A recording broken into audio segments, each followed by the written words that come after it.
A very good evening, ladies and gentlemen, and welcome to a special program covering the events of the Gulf Cooperation Council, GCC, and the Association of Southeast Asian Nations, or ASEAN Summit, being held in the Saudi capital city of Riyadh. In our special coverage this evening, we will look at reports detailing the historical importance of the summit and the cooperation between the two sides. I will be joined in the studio by two distinguished guests to discuss all the outcomes and talking points of the summit. Stay with us. We will be back after this short break.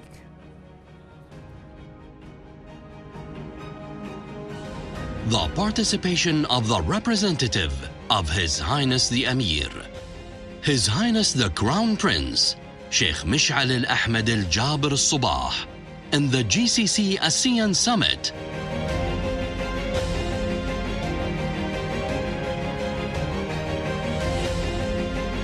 reflects the essential role of the Asian body in strengthening relations between both sides.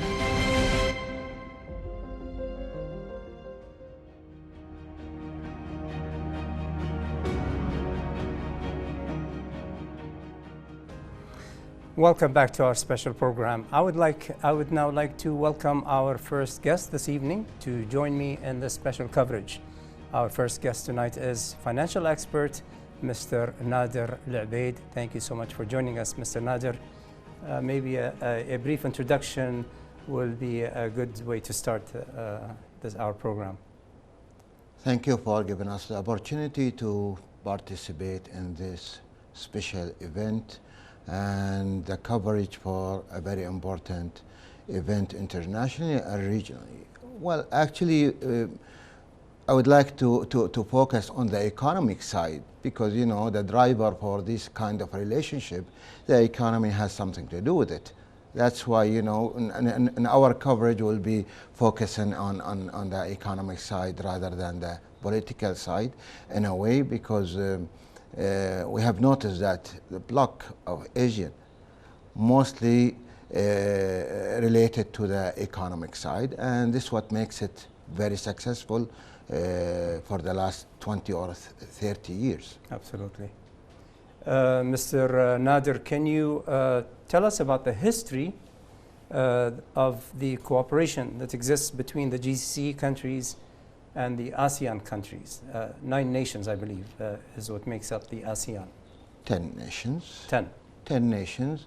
Yeah, actually, the ASEAN was established in the beginning among 5 countries. That was 1967. And during that time, many countries have joined, and now we see 10. And for the last, so the age of that bloc is more than 50 years now. But for the last 10 or 15 years, we have noticed in different directions we see carries good success stories as a bloc and countries within the blocs. So the last 50 years, let's say, we have noticed that many countries have joined grouping for different reasons. Now we see the blocs or the groups are tying up in different directions because usually the benefit of that is the economic side of it. GCC have joined or they signed. GCC signed a memorandum of understanding in the beginning of 2009, and 3-4 years there are different level of communication on the ministerial level and ambassadors as well, but we didn't see the level of improvement for more than 10 years. Now we are seeing it differently, and I hope with this summit things will be different because we have noticed that during the crisis, especially COVID-19 and the crisis of Russia and Ukraine, we have noticed Asian bloc was very solid. Why? Because of the diversification of their economy. So this gives us an opportunity that GCC should consider that bloc for different reasons in terms of business and exchanging views and benefits. I think now we need to activate more the level of communication on an individual basis and group levels. So yes, I agree with you. There has been incredible economic growth in many of the Asian nations that you, for example, Singapore, for example, Malaysia, Indonesia, even Vietnam has seen a lot of growth. Mr. Nader, why is it important to strengthen relations and cooperation between the GCC in particular and the ASEAN countries? Well, you see the population of ASEAN bloc, you are talking about 650 million people. This is one. Second, the potential in the market. Now you see each economy and each country has different, let's say, factors to make it successful in terms of manpower, in terms of industry, in terms of agriculture, in terms of energy, and some of them technology also, advanced technology. Yeah, that's why now I think it is important to have different type of cooperation, especially that GCC, each one of them has different vision, and having the cooperation among the two blocks or the groups, I think strengthening the negotiation level and improving the level of business. We have noticed that some of the countries like Thailand and Singapore, they are very successful in certain fields. Thailand, we see it becoming one of the top destinations for healthcare services. That's true. Where the GCC is considering the healthcare services for the last 10 years, it's one of the potential market. We have noticed Qatar, UAE, Saudi Arabia are considering. Kuwait is investing heavily in the infrastructure. So having these success stories like Thailand and other countries, I think this is one of the areas that we should strengthen the relationship with them. Now, we have noticed that the manpower within those countries, skilled people are potential to consider to have them for the GCC. Keeping in mind that there are some challenges in the ASEAN bloc, that 37 of the experts and the skilled people are moving out for different reasons, because they are tempted to be taken to another market. So this is another challenge for the bloc to keep them. But in terms of maximizing the benefit within the GCC and the ASEAN bloc, I think there are a lot to be benefit in that. Keeping in mind that the bloc is neutral, and you know they are trying to be focusing on the economic mostly. This is very beneficial for the GCC, with the role that the sovereign funds are playing now. It's a good opportunity to invest in there. Now, diversifying or balancing the exposure for the GCC within the European and the Western and the Eastern countries, it is important at this level. Mr. Nader, of course, our Crown Prince, His Highness Sheikh Mish'al, attended the summit, and which concluded actually earlier today. So obviously this is a very, very important summit.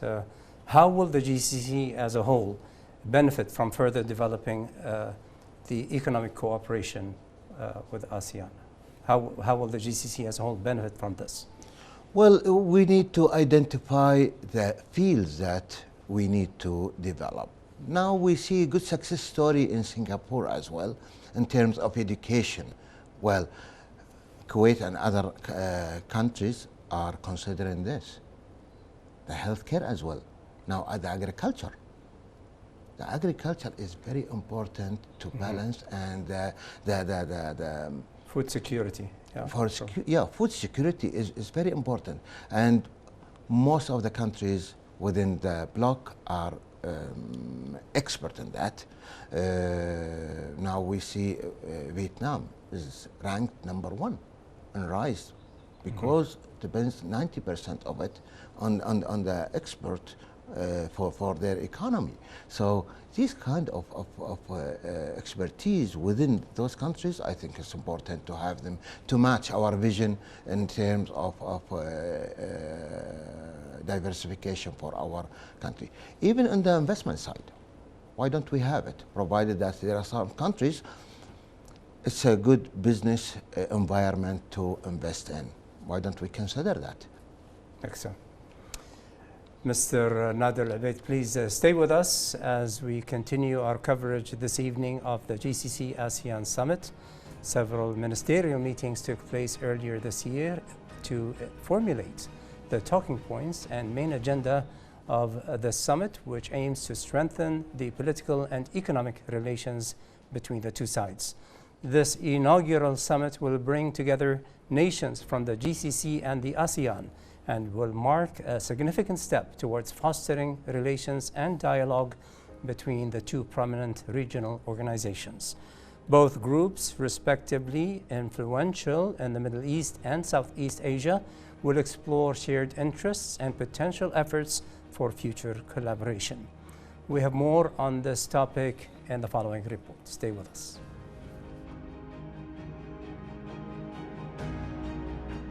Following the conclusion of the GCC-Asean Summit in Riyadh, a joint communique was released, highlighting the main points of the summit. The leaders affirmed the importance of exerting concerted efforts to establish peace and stability in the region and to ensure development and prosperity. The leaders called for the need to hold joint meetings between the two sides to discuss the ways in which cooperation can be expanded and the areas that should be focused on, including economy, maritime, communication, and sustainable development. They urged the need to enhance the political cooperation to overcome global challenges, while the communique also highlighted the joint work program for the years 2024 and 2028, which will focus on the areas of cooperation that will benefit both blocs. The leaders also called for the need to boost the investment cooperation, digital transformation, and encouraging business partnerships and young business leaders to make them stand out on the regional and international scenes. The leaders welcomed the bid by the Kingdom of Saudi Arabia to host the 2030 Expo that will help in exchanging economic cooperation and expertise. The GCC and ASEAN leaders also supported plans to host more sporting events in the region in order to boost the development of sports in the countries. The leaders also pledged their support to the United Arab Emirates in hosting the COP28 Climate Summit, expressing the need to tackle the issue of climate change and for a positive outcome from the summit. The participation of the representative of His Highness the Emir, His Highness the Crown Prince, Sheikh Mish'al al-Ahmed al-Jabir al-Sabah, in the GCC-Asean Summit.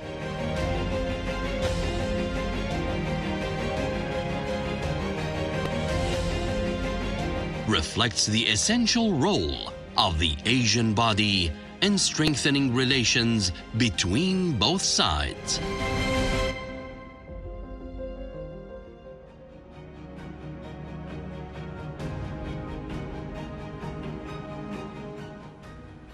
Welcome back.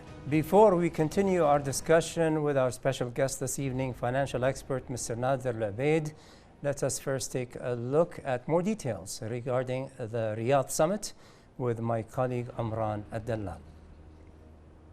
Yes, thank you, Mazen, and a very good evening to you, ladies and gentlemen. The GCC-Asean Summit marks a milestone in relations between the two blocs, as it is the first time the leaders of the two blocs have held the summit. Let's take a look at some of the main points of this historic summit.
Welcome back. We now continue our discussion with financial expert Mr. Nader Al-Ubaid.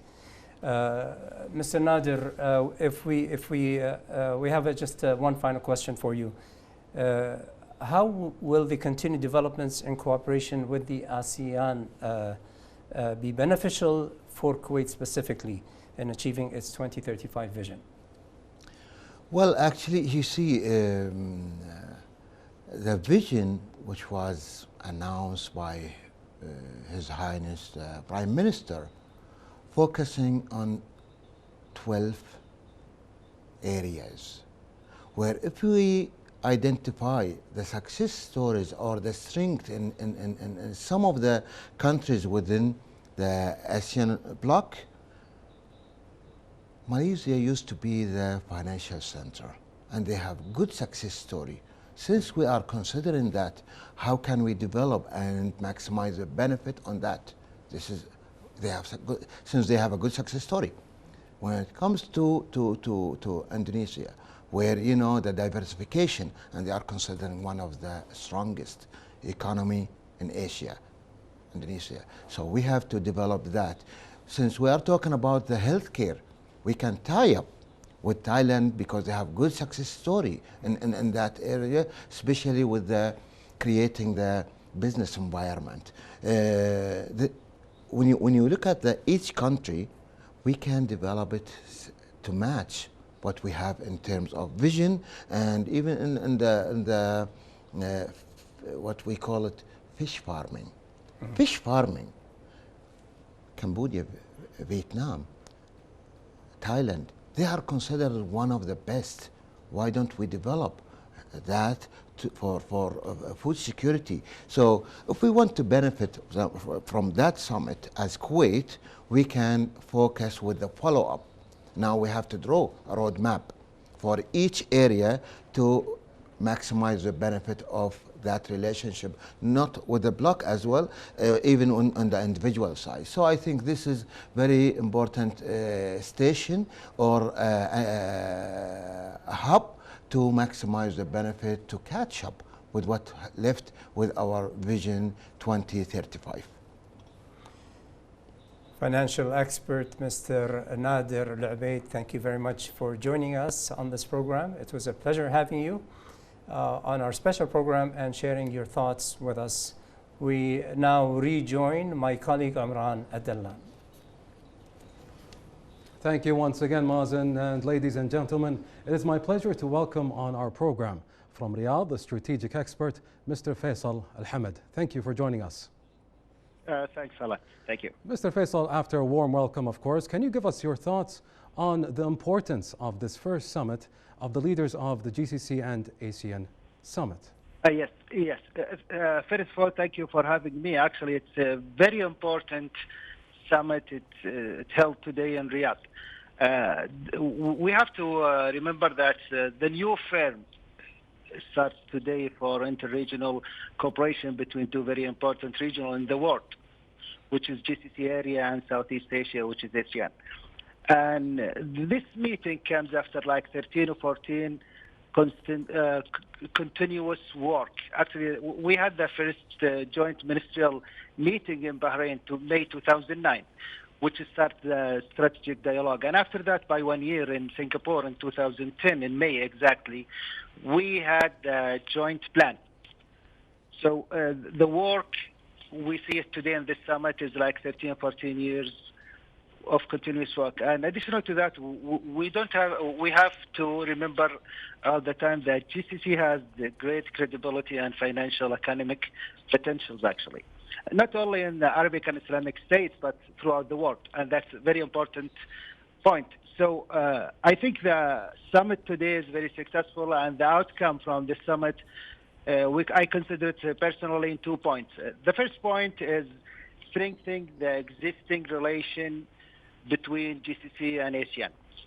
The second point is enhancing cooperation and coordination in various fields.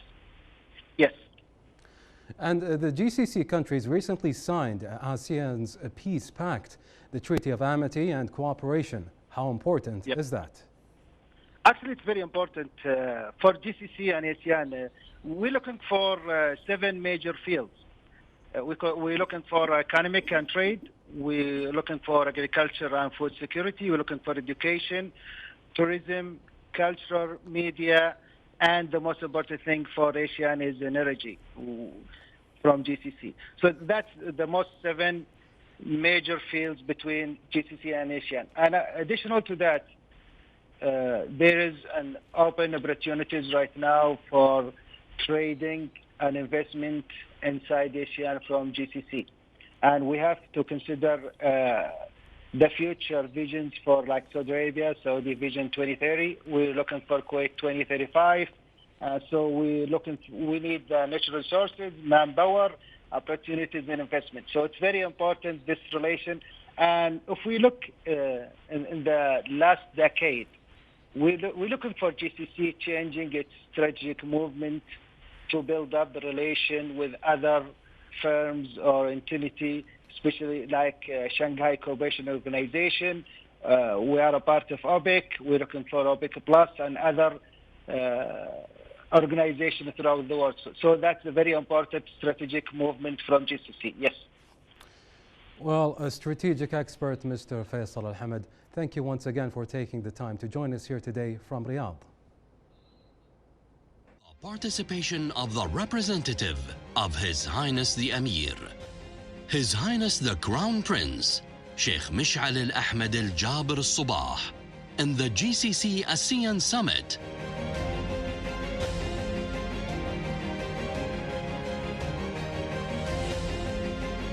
Reflects the essential role of the participation of the representative of His Highness the Emir, His Highness the Crown Prince, Sheikh Mish'al Al-Ahmad Al-Jabir Al-Sabah, in the GCC-Asean Summit.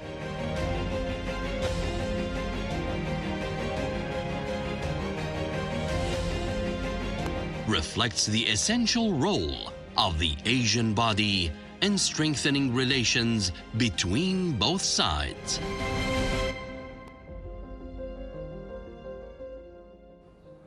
Welcome back to our special program on the GCC-ASEAN Summit.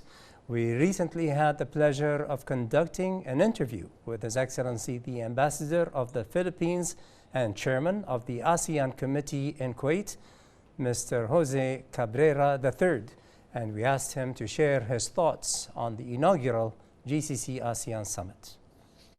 The meeting of the ASEAN and GCC countries in Riyadh on 20 October marks the first or inaugural summit or gathering of their leaders since relations were formally established between the ASEAN and the GCC in 1990.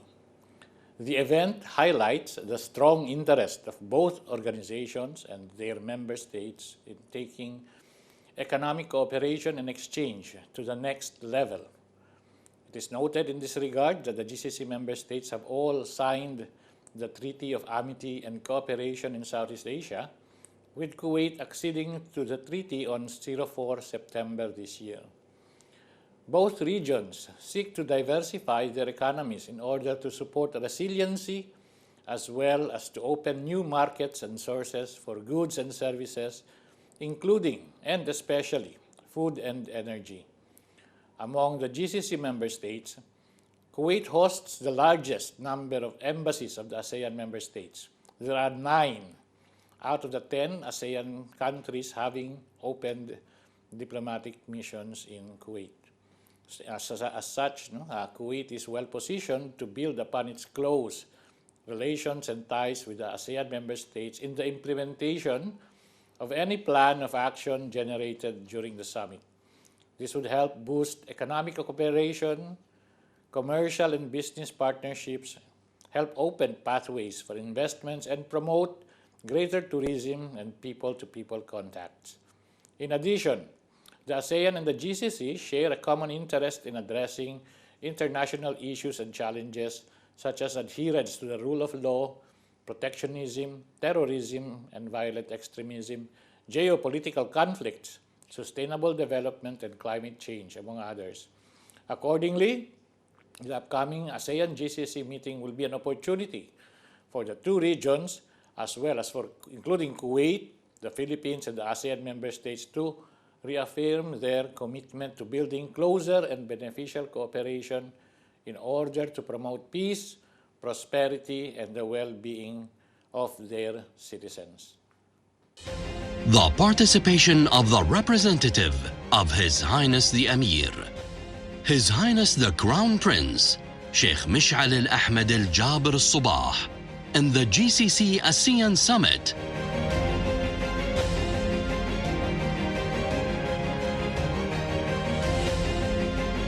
reflects the essential role of the Asian body in strengthening relations between both sides.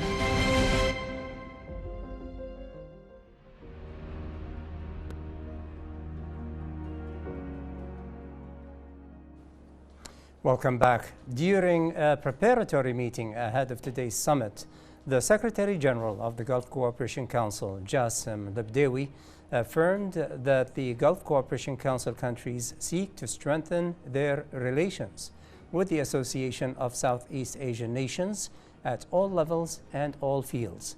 The GCC chief concluded his statement by emphasizing the importance of the strategic relations between the GCC and the ASEAN countries to achieve stability in the region and to serve the common interests in the political, economic, and cultural fields of both sides. Stay with us. We have the following report.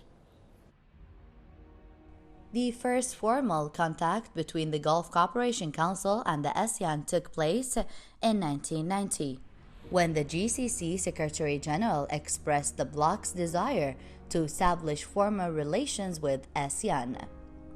In the same year, the GCC foreign ministers met with their counterparts from ASEAN for the first time on the sidelines of the United Nations General Assembly in New York. Both sides agreed to meet annually in New York and encouraged the Secretariat of ASEAN in Jakarta and the GCC in Riyadh to develop cooperation. In April 2007, then Secretary General of the GCC received his ASEAN counterpart in Riyadh, where both sides agreed to prepare a document to formalize the relations between the two organizations. At the GCC-ASEAN Foreign Ministers meeting on the sideline of the UNGA in September 2007, the ministers agreed to hold a fully continued GCC-ASEAN ministerial meeting to provide an input for strengthening bilateral relations. As a result, the first GCC-ASEAN ministerial meeting was convened in June 2009 in Manama, Bahrain, where the GCC-ASEAN joint vision was adopted. The goal of the joint visions was to undertake a study and make recommendation of the future of GCC-ASEAN relations in various fields. Following the outcome of the first GCC-ASEAN ministerial meeting, a two-year action plan from 2010 till 2012 was developed to intensify cooperation between ASEAN and GCC, which was adopted at the second ministerial meeting in June 2010 in Singapore. Recognizing the growing importance of the relation between the two regions, the GCC member states accredited their respective ambassador to ASEAN, while ASEAN established its committees in all capitals of the GCC member states. As a follow-up to the outcome of the third ministerial meeting held in November 2013 in Manama, Bahrain, the first ASEAN GCC workshop was held in June 2014 in Singapore, with the aim of discussing ways to further boost the growing relations.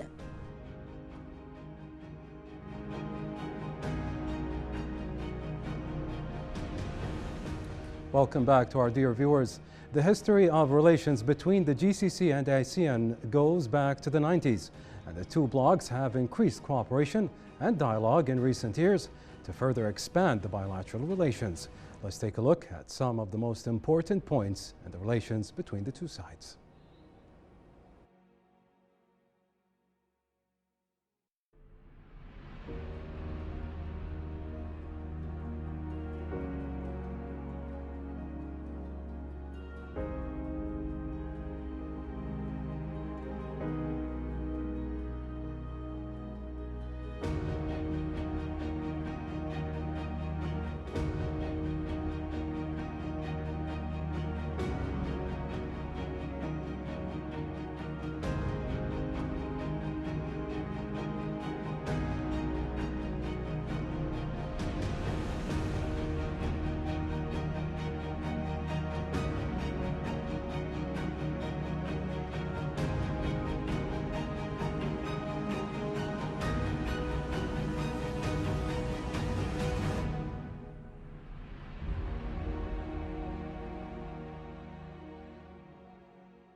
Welcome back to the program.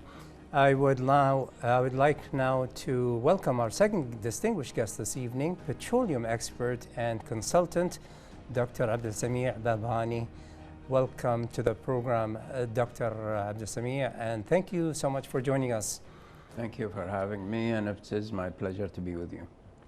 Doctor, how important is the summit in terms and the need to expand cooperation between the GCC and the ASEAN?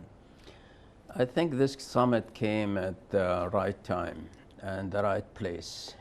I think the main concept of improving the economic feasibility between the joint ventures and investment all over the world, one of the main concept in that one is to have stability. And I think most of the GCC investment, the huge investment they have, is concentrated in the OEDC countries, which is mainly in the Europe region and maybe United States and the South America. And partial, they go to the Northeast or Far East, which includes Japan, China, South Korea, and now India has joined the whole thing. There are differences between the Asian and that one. The Asian countries is all the countries around the South China Sea, and those are 10 countries full of population. The GDP is growing up in there. At the same time, if you look at it in OEDC, which is the Organization of Economic and Developing Countries, which is mainly Euro, it's going down, and with this uprising in Israel, I think it makes it worse even. So economy is down, the industry is down, refineries 60% down, inflation is up to 7%, less than 1% is the GDP there. So I think that creates instability. And this summit came after 5 meetings. They keep having those meetings and keep talking about the organization and the thing, and nothing significant have moved. You know, that equivalent to the GCC amount of cash and amount of money they have, an amount of investment they have. I think they need something capable to tolerate and to match the amount of money they have. Reason why, I think after those 5 meetings since 1990, I think it's the right time. The shrinkage in OEDC and the involvement in a lot of politics. You heard about in oil sector, there are a lot of politics trying to be implemented on OPEC. And OPEC, fortunately, has resisted that in a very diplomatic way on that one. And I think we need to implement that one on this summit in here, and to really materialize the decision that's been talking. If you read the reports since 1990, it's been long report. And I've experienced that one actually in reality. And I think it needs improvement for that one. There are, both sides have significant power and need to realize those powers and come along with a good decision, practical decision, so they can improve their relationship in a very feasible, economical way. Dr. Abdel Sami' Babani, please stay with us. We have more questions on the oil field sector. We will continue our special coverage. After more than 2 decades of relations, the Association of Southeast Asian Nations, ASEAN, and the Gulf Cooperation Council, GCC, are holding their first summit in the Saudi capital city of Riyadh. With more than 600 million people in the ASEAN countries and 60 million people in the Gulf region, the Riyadh summit could potentially elevate and reshape the dynamics of the ASEAN-GCC relations. The state of Kuwait seeks to benefit from the expanded cooperation with the ASEAN nations in order to achieve the Kuwait 2035 vision. Stay with us. We have the following report. Kuwait holds a relation with ASEAN nations in high regard and seeks to enhance cooperative relations with ASEAN member states. Kuwait views ASEAN as an important regional organization, which Kuwait wishes to pursue closer cooperation and relation with. The ASEAN Committee in Kuwait, or ACK, holds monthly meetings to plan and organize joint programs and activities in the country. Kuwait, represented by Deputy Foreign Minister Sheikh Jarrah Jabir Al-Ahmed Al-Sabah, signed the Treaty of Amity and Cooperation, or TAC, in Southeast Asia in the ceremony that took place in Jakarta. The TAC is a peace accord signed in 1976 to establish a set of guidelines to govern interstate relations in the region based on mutual respect for sovereignty, territorial integrity, and non-interference in the internal affairs of another one. Besides the 10-member state of the Association of Southeast Asian Nations, which include Indonesia, Thailand, Malaysia, Philippines, Singapore, countries not located in Southeast Asia have also been entering into the agreement. Recently, the Deputy Secretary General of ASEAN for ASEAN Political Security Community, Michel Tin, met with chargé d'affaires of the Embassy of the State of Kuwait in Jakarta, Abdullah Al-Fadli, at the ASEAN Secretariat. They exchange views on ASEAN-Kuwait relations and the ways and means to enhance ASEAN-Kuwait relations. The participation of the representative of His Highness the Emir, His Highness the Crown Prince, Sheikh Mish'al Al-Ahmed Al-Jabir Al-Sabah, in the GCC-Asean Summit.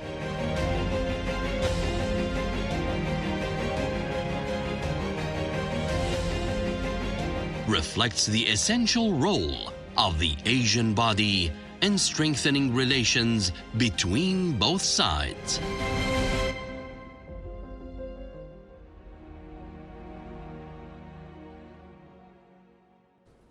We are back once again with our special guest this evening, Dr. Abdel Samir Babahani. Doctor, we have one more question for you. Earlier we talked to Mr. Nader Al-Abeid, and he talked a little bit about food security. But you're an expert in the petroleum sector. From your experience in the petroleum and oil field sectors, could you please explain to us how the two sides can cooperate in this vital area? Well, fortunately, Kuwait was the pioneer in risking for the investment and exploration production in this area, the South China Sea area, which includes the Asian countries. We have had several concessions there. One of them in Southeast South China Sea, and we have one in offshore the Malaysia, and we have in one of the Indonesian island, and we have a refinery in Singapore that's been established at that time. Unfortunately, I was the manager of the area of the Far East area, so I had a chance to deal with the joint venture rules and PSC rules and with those countries. In the South China, the area there full of gas, a lot of gas. But it is high risk, you know. In South China Sea, we have a discovery. So far, we have a discovery in South China Sea, and in Malaysia recently, and in Indonesia so far. You remember that we had also a refinery and the processing. We have a refinery, and before Vietnam, we had a refinery for the heavy crude in Singapore. And I think we have achieved well. And we were just a symbolic rep of a good investment in the energy for that area. That area, the contract, the joint venture contract and the PSC contract need to be improved, so it's encouraged. There are oil there, there are gas there. They need gas, they need oil. There are improvement in the technology, refineries. You know, one of the major trading with the Asian and GC so far is a plastic. It's 9% now on the geochemical or a petrochemical product for the countries in there. I mean, the area is so virgin, and improvement need to be done. The reason why I emphasize on one point in here, a lot of items there need to be improved so they can release some of the risk there, and the government should ease the risk taking for the country so they can come and improve. So far, those intensive EMP, so-called exploration, production, and the energy was in China and some other areas in that one. But for those specific area, I think Kuwait took the risk, but they have discovery. Hopefully they can recover that one. I remember our discovery in the gas discovery in South China Sea has supplied Hong Kong, electrical power of Hong Kong for 20 years. We had a contract in there. So it is virgin area. There is gas, there is oil, there is a kitchen there that can produce oil and gas in that area. However, that needs a lot of improvement and on their regulation and the rules in there, so they can ease the risk taking of those countries in the area. Dr. Abdel Samia Bahbahani, petroleum expert and consultant, thank you very much for your insight. We appreciate it. Sure. Continuing with our special program, board member of the Kuwait Economic Society, Haya Budai, emphasized the importance of not just the summit, but of cooperation in general areas between the GCC and the ASEAN, as it will be beneficial for both sides in various fields, including political and economic. Let us hear what Ms. Haya Budai has to say on this historic summit. My personal perspective on Kuwait's role among the GCC and the GCC summit among with ASEAN is that Kuwait is part from a collision or part from a union. Whenever there's a country is a part of a bigger union or a bigger bloc, it always increases the chances and increases the power of that, let's say, that cooperation or union or a bloc. What does that increase? That does increase the bargaining power, increases negotiation power, and has the power to implement what they want. So having Kuwait as a member of the GCC just makes it even more stronger and gives it more power to implement what they want, or let's say what in the benefit of the GCC countries. How the summit is going to enhance and contribute to the GCC countries' economies is that, first of all, before going into what is going to contribute, let's agree on one thing. The whole GCC countries all of them have almost the same or almost identical, let's say, economic environment. They have the same climate, the same culture, the same education, and the same economic resources. Therefore, they have almost a similar, let's say, similar characteristics. What they're going to contribute is that all of them are going to be unified to fight for similar, let's say, strategic goals. When they approach that the other bloc or the other union on the other side, is that they're going to fight for, let's say, similar aspects. When you fight for a similar aspect, the chances are higher to get them.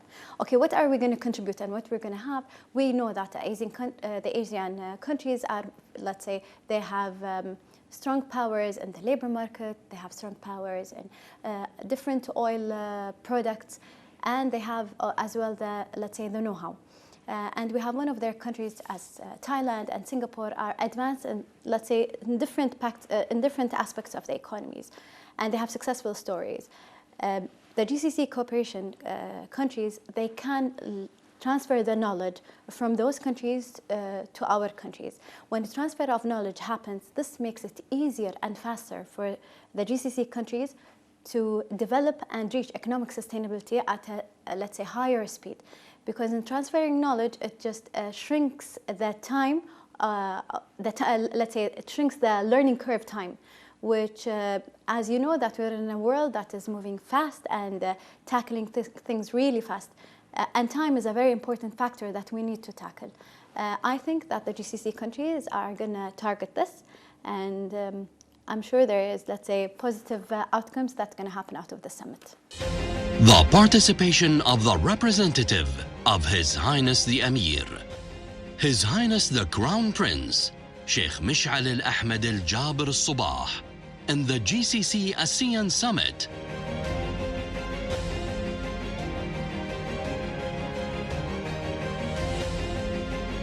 reflects the essential role of the Asian body in strengthening relations between both sides.